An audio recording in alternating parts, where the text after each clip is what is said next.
रघुवीर सिंह ने पंडित जी की तरफ देखा, जो अब भीड़ में वापस आ चुके थे। पंडित जी, आप कह रहे थे कि मेरी बहू को धर्म कर्म की समझ नहीं है। आज मेरी आंखें खुल गई। हम घी और लकड़ी जलाकर जिस देवता को प्रसन्न करने का ढोंग कर रहे थे, उसने हमें नहीं बचाया। हमें उस कर्म ने बचाया जिसने जिसे मेरी बहू ने चुपचाप किया। जेठ की दोपहर थी और सूर्य मानो आसमान से आग बरसा रहा था। रामपुर गांव की जमीन प्यास से फट चुकी थी। धूल भरी आंधियां और सूखे कुएं यही पहचान रह गई थी उस हरे भरे गांव की। हवेली के बड़े आंगन में एक भारी तनाव पसरा हुआ था। गांव के मुखिया और अवनी के ससुर ठाकुर रघुवीर सिंह अपने पुराने मुनीम और गांव के पंडित जी के साथ गंभीर चर्चा में मग्न थे। विषय था महापंजन्य यज्ञ। देखिए ठाकुर साहब, इंद्र देव को प्रसन्न करने का अब यही एक मार्ग बचा है। पंडित जी ने पोथी पत्रा देखते हुए कहा, 11 दिन का अखंड यज्ञ होगा।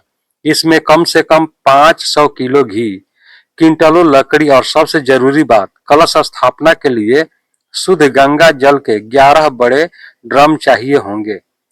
रसोई की चौखट पर खड़ी अवनी यह सुनकर सिहर उठी। उसे उसके हाथ में चाय की ट्रे कांपने लगी। अवनी ने कृषि विज्ञान में मास्टर्स किया था।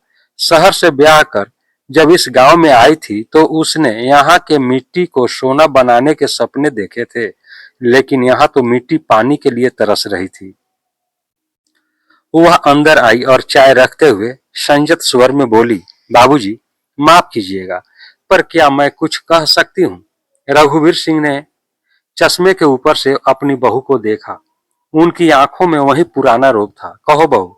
बाबूजी, गांव के हैंडपंप सूख चुके हैं। तालाब में कीचड़ के सिवा कुछ नहीं है। औरतें 3-3 कोस दूर जाकर पीने का पानी ला रही है। ऐसे में यज्ञ के लिए 11 ड्रम पानी और इतनी लकड़ियां का जलाना, इससे तो पर्यावरण और गर्म होगा।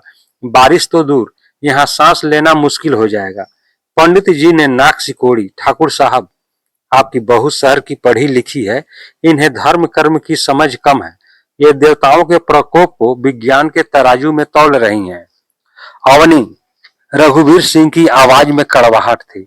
तुम अंदर जाओ। हमारे पुरखे सदियों से यही करते आए हैं। जब विज्ञान नहीं था तब भी बारिश होती थी। यह आस्था का प्रश्न है, तर्क का नहीं। अवनी ने अपने पति विहान की तरफ देखा, जो कोने में सिर झुकाए बैठा था। विहान जानता था कि अवनी सही कह रही है, लेकिन पिता के आगे बोलने का साहस उसमें नहीं था। अवनी मन महसूस कर रह गई।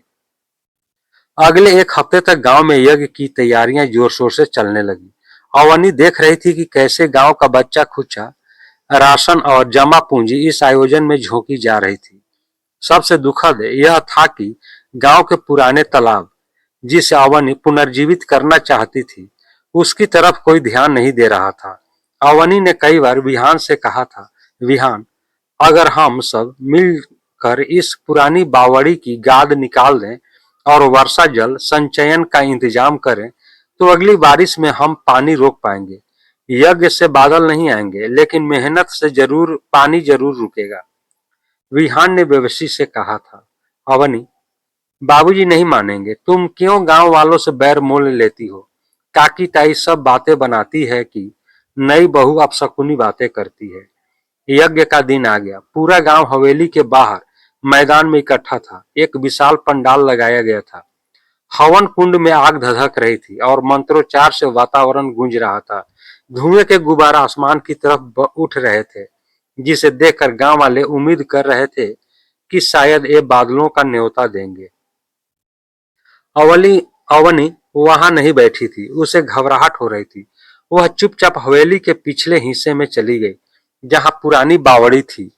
पिछले 1 महीने से वह रोज रात को चुपके से वहां जाती थी और अपने 2-3 भरोसेमंद मजदूरों के साथ मिलकर उस बावड़ी की सफाई कर रही थी। उसने अपनी ज्वेलरी गिरवी रखकर एक पुरानी मोटर और पाइप का इंतजाम किया था, जिसे उसने बावड़ी के तल में जमा थोड़े से पानी तक पहुंचा दिया था। उसे पता था कि यह पानी पीने योग्य नहीं है, लेकिन आपातकाल में काम आ सकता है। उधर मैदान में यज्ञ अपने चरम पर था। दोपहर के 2 बज रहे थे। गर्मी और हवन की आग ने तापमान को असहनीय बना दिया था।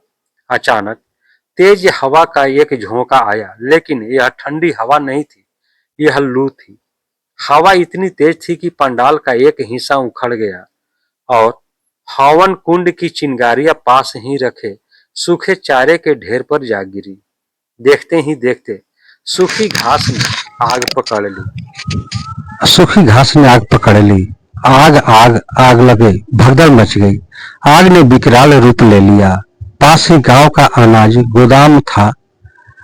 दूसरी तरफ स्कूल की पुरानी इमारत, जहां यज्ञ के लिए आए मेहमान ठहरे थे। लोग चिल्ला रहे थे, पानी पानी लाओ, लेकिन पानी था कहाँ? यज्ञ के लिए मंगवाए गए 11 ड्रम पानी का उपयोग तो पहले ही हो चुका था, या वे ड्रम पंडाल के मलबे के नीचे दब गए थे। हैंडपंप सूखे थे। लोग धूल और कपड़े झाड़कर आग बुझाने की नाकाम कोशिश कर रहे थे। लपटें अनाज गोदाम की तरफ बढ़ रही थी। अगर गोदाम जल गया तो अकाल के साथ साथ भूखमरी भी आ जाएगी। रघुवीर सिंह चिल्ला रहे थे, कुछ करो, बुझाओ इसे, पर उनके हाथ खाली थे। पंडित जी खुद अपनी पोथी लेकर भाग खड़े हुए थे। तभी एक तेज धार पानी की बौछार आग की लपटों पर पड़ी। सबने चौंक कर देखा। अवनी अपने हाथों में एक मोटा पाइप थामे खड़ी थी। उसके कपड़े कीचड़ से सने थे। माथे पर पसीना और कालिख लगी थी, लेकिन उसकी आंखों में गजब का आत्मविश्वास था। उसके पीछे विहान और 2 मजदूर मोटर को संभाले हुए थे। विहान, प्रेशर बढ़ाओ, अवनी चिल्लाई। पुरानी बावड़ी का वह मटमैला पानी, जिसे गांव वाले भूल चुके थे, आज अमृत बनकर बरस रहा था। अवनी ने पाइप का मुंह सीधा आग के केंद्र की तरफ कर दिया। वह अकेली किसी योद्धा की तरह डटी हुई थी। गांव के कुछ युवक दौड़कर आए और उन्होंने पाइप को संभालने में अवनी की मदद की। रघुवीर सिंह अपनी जगह पर जड़वत खड़े थे। वे देख रहे थे कि जिस बहू को उन्होंने अपशकुनी और धर्म विरोधी समझा था, आज वही उनके पूर्वजों की विरासत और गांव के भविष्य को खाक होने से बचा रही थी। करीब आधे घंटे की मशक्कत के बाद आग पर काबू पा लिया गया था। गोदाम बच गया।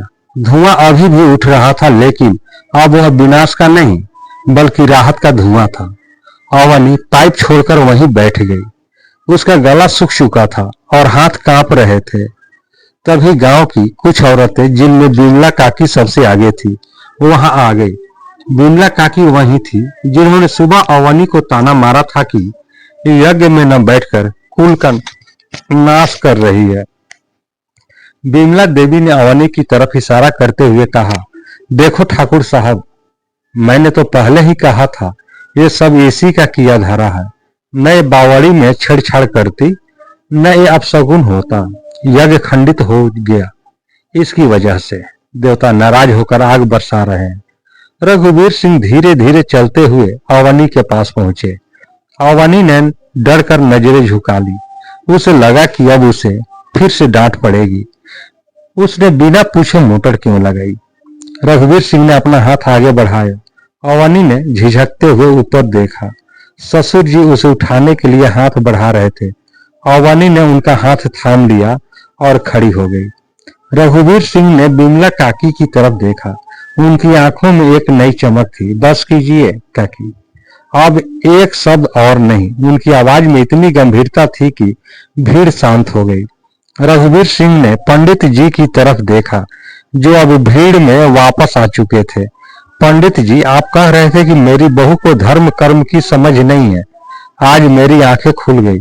हम घी और लकड़ी जलाकर जिस देवता को प्रसन्न करने का ढोंग कर रहे थे, उसने हमें नहीं बचाया।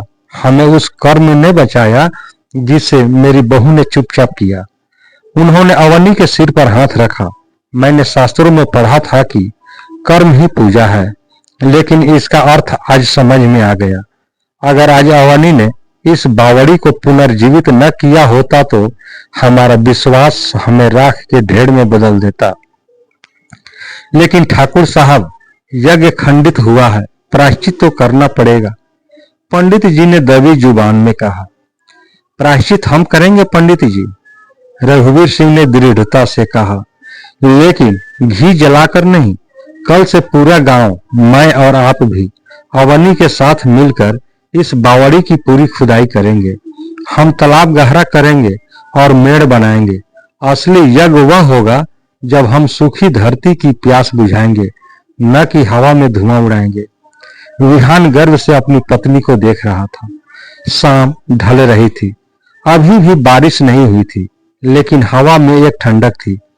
यह ठंडक पानी की बौछार की थी जो अवनी ने बरसाई थी। रघुवीर सिंह ने अवनी से कहा, बहू, तुम सही कहती थी। यह मिट्टी सोना है, बस इसे पहचानने वाली जौहरी की नजर चाहिए थी। आज से इस घर और इस गांव के फैसलों में तुम्हारी आवाज सबसे ऊपर होगी। तभी शायद संयोग था या प्रकृति का आशीर्वाद, आसमान में काले बादल घिरने लगे। कुछ ही देर में टप टप बूंदें गिरने लगी। लोग इसे चमत्कार कह रहे थे, यज्ञ का फल मान रहे थे, लेकिन रघुवीर सिंह और अवन एक दूसरे को देखकर मुस्कुरा रहे थे।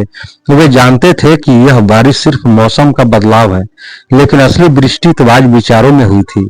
अवनी ने हथेली फैलाई और बारिश की पहली बूंद को महसूस किया। वह बूंद किसी मंत्र से नहीं, बल्कि सत्य और साहस की पुकार से उसकी हथेली पर गिरी थी। आज गांव ने जान लिया था कि सूखे कंठ की प्यास मंत्रों से नहीं, जल संरक्षण से बुझती है। अवनी ने एक गहरी सांस ली। हवेली की पुरानी नींव आज एक नई और मजबूत सोच पर खड़ी हो गई थी। दोस्तों, यह कहानी आपको कैसी लगी? कहानी को लाइक करें, शेयर करें। चैनल पर नए हैं तो चैनल को